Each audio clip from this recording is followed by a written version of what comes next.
the Korean Peninsula once united, now divided. After World War II ended in 1945, Korea, which had been occupied by Japan, was split along the 38th parallel.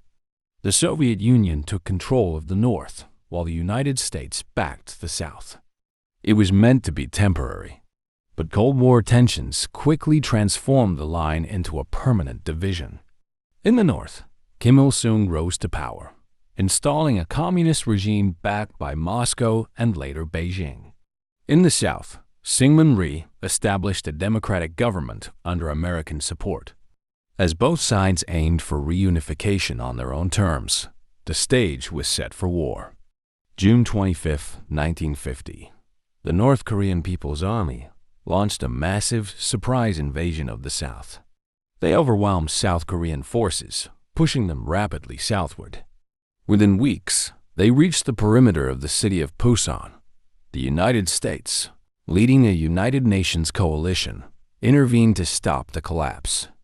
General Douglas MacArthur, the supreme commander for the Allied powers in the Far East, proposed a daring plan, an amphibious landing at Incheon, deep behind enemy lines. Despite the narrow tides and fortified shores, the landing was a success. North Korean forces were caught off guard. The tide of the war shifted overnight. With the North Koreans in retreat, UN forces pursued them across the 38th parallel and advanced deep into the north. MacArthur had bold ambitions. He envisioned total victory reunification under a democratic Korea. As American forces neared the Yalu River, which marked the border between North Korea and China, a storm brewed in the mountains. Intelligence reports warned that Chinese troops might intervene, but MacArthur dismissed the idea. He believed China would not dare confront the United States directly. Confidence surged among UN forces. Morale was high. They expected the war to be over by Christmas. But hidden among the snowy peaks, tens of thousands of Chinese soldiers, under the command of General Pang De-hwai, prepared to strike. They had crossed into North Korea undetected, moving only at night, camouflaging their positions, and using local terrain for concealment. Their mission: annihilate the UN forces and drive them from North Korea. The 1st Marine Division, under Major General Oliver P. Smith, was ordered to push toward the Chosin Reservoir, a vital mountain pass linking northeastern North Korea to the sea. They were stretched thin, isolated from the main body of UN forces, and advancing into what would soon become a frozen nightmare. Little did they know, they were walking into one of the fiercest ambushes in military history. The road to the Chosin Reservoir twisted through mountainous terrain, carved between snow-capped ridges and icy ravines.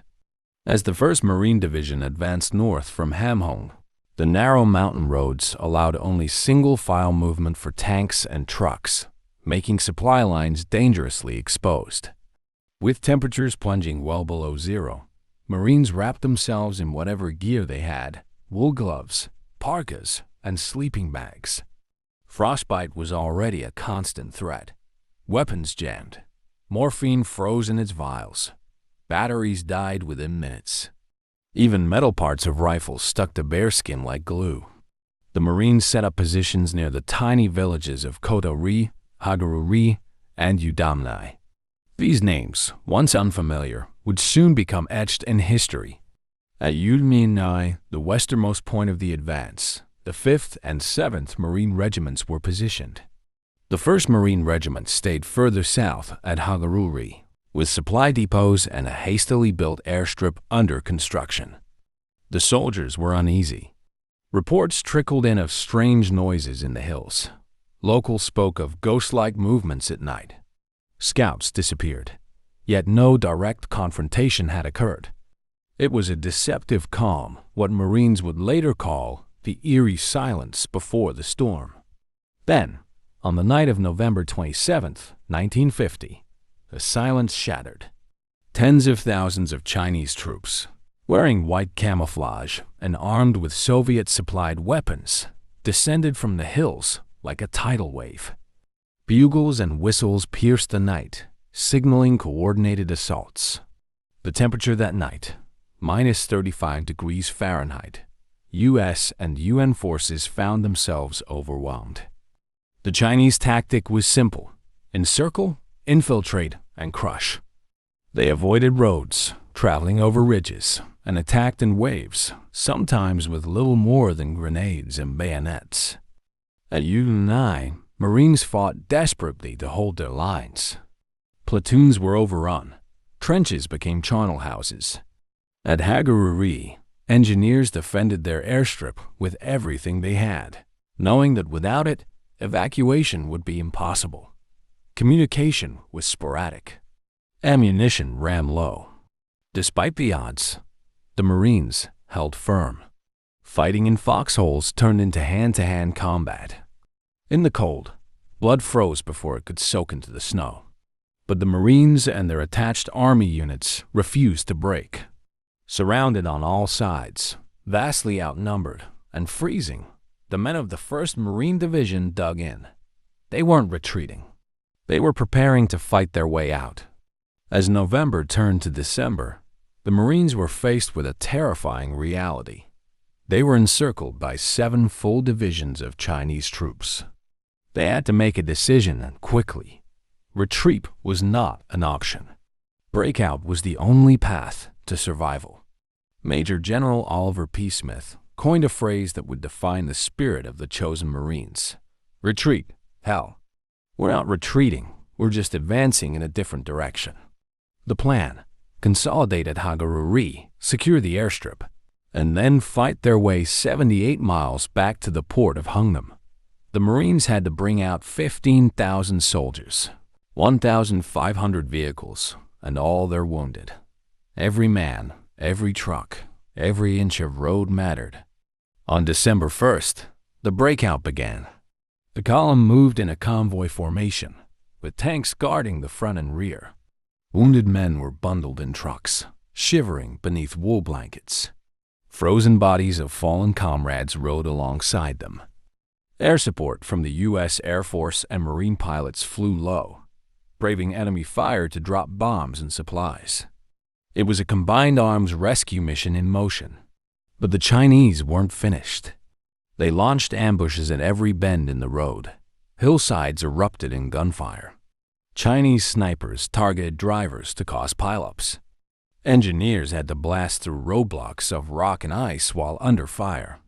At the Tokton Pass, a narrow choke point along the route, the 7th Marines and Fox Company of the 2nd Battalion made their legendary stand.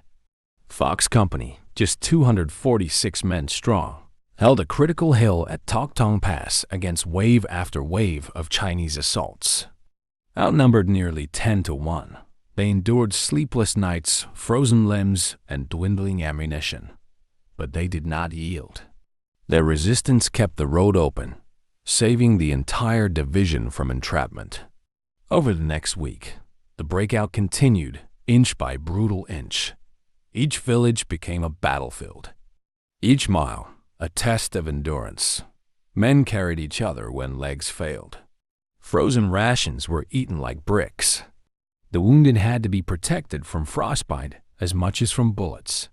By December 11th, the remnants of the 1st Marine Division and attached units reached the safety of Hungnam.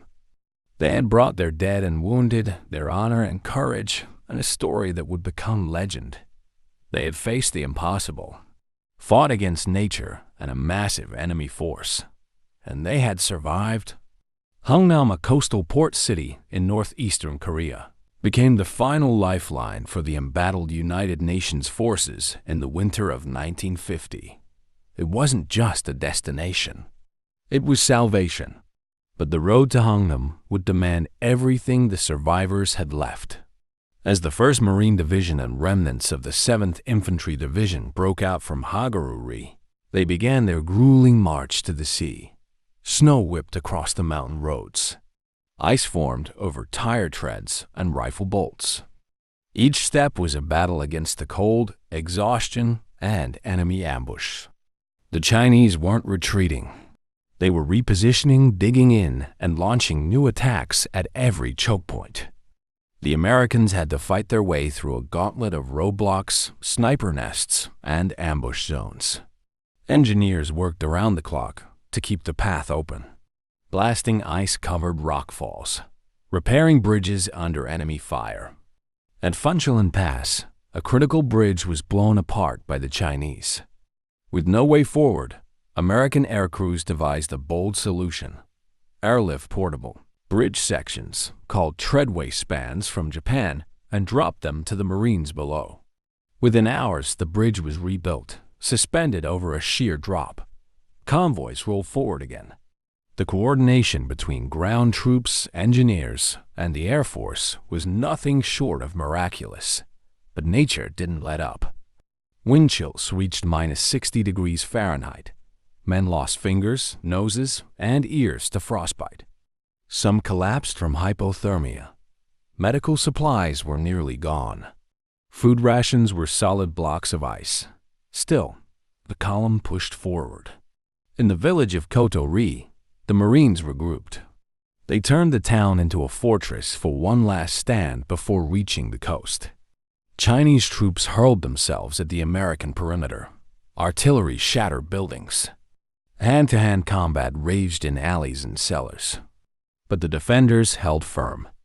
With air support pounding enemy positions and convoys protected by tanks, the final leg of the journey began. On December 11th, the lead elements reached the outskirts of Hungnam. Exhausted, bloodied, and frozen, but alive. Hungnam became the site of one of the largest evacuations in military history. Over the next 2 weeks, nearly 100,000 troops, 100,000 Korean civilians, and tens of thousands of vehicles and tons of equipment were loaded onto ships.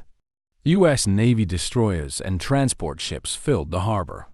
As helicopters buzzed overhead, wounded soldiers were lifted straight from the battlefield onto hospital ships. Civilians swarmed the docks, pleading for safe passage. In a remarkable act of compassion, U.S. commanders opened the evacuation to as many Korean refugees as possible. By December 24th, the last American units boarded the final vessels. Engineers planted explosives and demolished the harbor facilities to prevent Chinese use. As the city burned behind them, the ships pulled away from shore. The Chosin men, frozen, battered, but unbeaten, sailed to safety. The Battle of Chosin Reservoir was over, but its legacy had just begun. The Marines and soldiers who fought there didn't see themselves as heroes. They were brothers who refused to leave each other behind. In the words of General Smith, "We came out as a fighting division, bringing out every man, every weapon, every wounded, and all the equipment we could carry." This wasn't just a military retreat. It was a triumph of the human spirit. The men who fought at Chosin became legends. But for decades, the story of their sacrifice remained tucked within the memories of those who lived it. Only recently has the full weight of their bravery earned the place it deserves in military history. They were called the Chosen Few, a title of honor bestowed on those who survived the brutal campaign. These were not supermen. They were young Marines and soldiers, most barely in their 20s, who endured what few could imagine: night attacks in sub-zero temperatures, starvation rations, frozen weapons, and an enemy that refused to quit. Many would carry the scars, both visible and invisible, for the rest of their lives. Some lost limbs to frostbite. Others returned home with trauma that would take years to understand. But among them, there was also pride, not in war but in their brothers, in their resilience, in never giving up.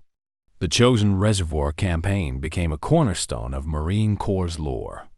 Tactics learned in those mountains informed future conflicts. The example of courage under fire became a guiding light for generations of warriors.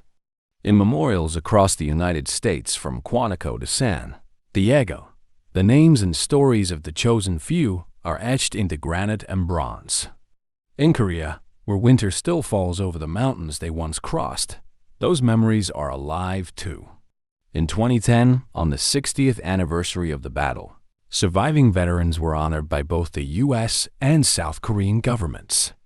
A reminder that the freedom of South Korea owes much to the frozen courage of a few thousand men. Their story is one of perseverance, of loyalty, of grit in the face of overwhelming odds. And it reminds us that history isn't shaped only by generals and politicians. It's shaped by ordinary people who do the extraordinary. The chosen few didn't fight for glory. They fought for each other. And in doing so, they wrote one of the most enduring chapters of American military history. The frozen valleys of Chosin Reservoir are quiet now. Snow still drapes the rugged hillsides where young men once fought and fell. The silence is thick, but it speaks volumes. Each year, fewer chosen veterans remain. Time, like the harsh Korean wind, continues its relentless march. But their memory is not forgotten. Their courage has become a beacon, not only for soldiers, but for anyone facing overwhelming odds. When life gets unbearably hard, when the cold sets in, when you feel surrounded, remember the chosen few. Remember that grit. Resolve and unity can break through even the fiercest winters. They came home, many in silence.